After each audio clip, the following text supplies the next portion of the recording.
გამარჯობა, სოფელში მივდივარ.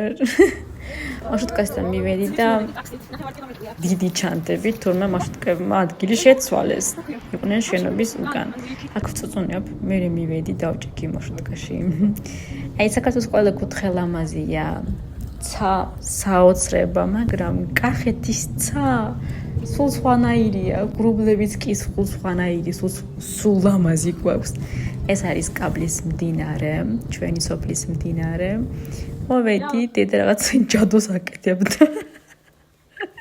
ასე ვთავებდა ბაღს, ეს ჩვენი მეზობლის ინდაური, რომელიც სულ ჩვენთან არის, ჩვენთან ცხოვრობს.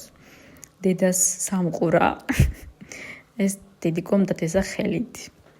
ეს კი მე ვარ, რა ლამაზი ხედია ნახეთ. ჩვენი ქორწილის თარიღი უკვე ვიცით და უკვე ვწერთ სიას. მის უნდა დაგვპატიჟოთ. აბა, ნაწილი მეორე. შევხვდებით.